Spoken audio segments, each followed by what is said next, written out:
For my 26th birthday, I had a toga party like Animal House.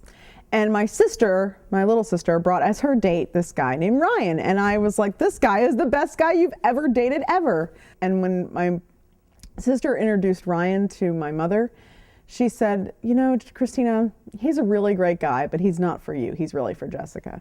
And then a year went by, and the next fall, I've been working at Glen Burnie for about 3 years, and Ryan got hired as our new English teacher. One day I used to direct the plays here, and I was really just concerned about getting everything done for Grease, which is a musical I was directing here. And I was in the English office, and I was really upset, and I was crying, and here comes Ryan in the English office, and he says, what can I do? Are you okay?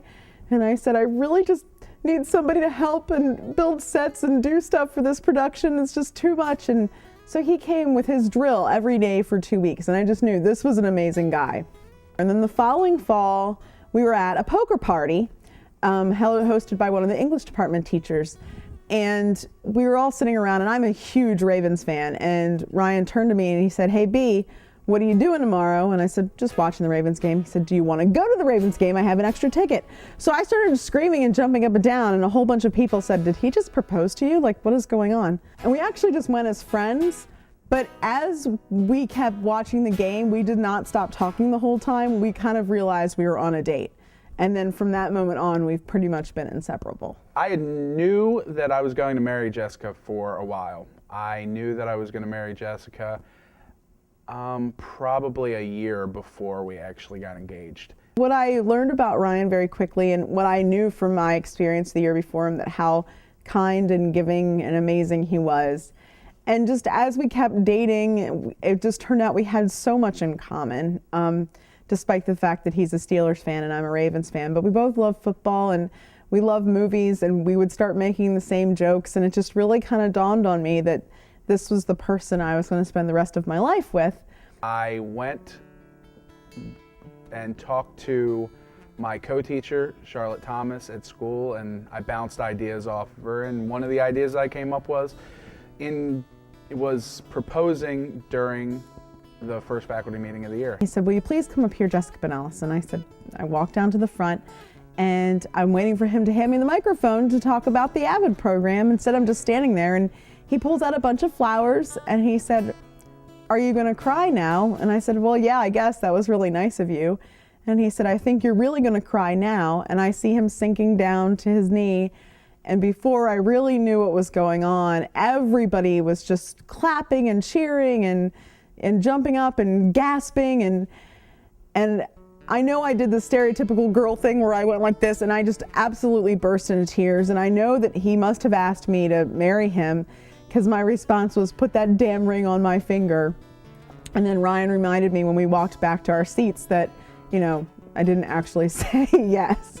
So after we got engaged, he and I would sneak into hotels late at night and sneak into their ballrooms. By the way, they keep those things unlocked.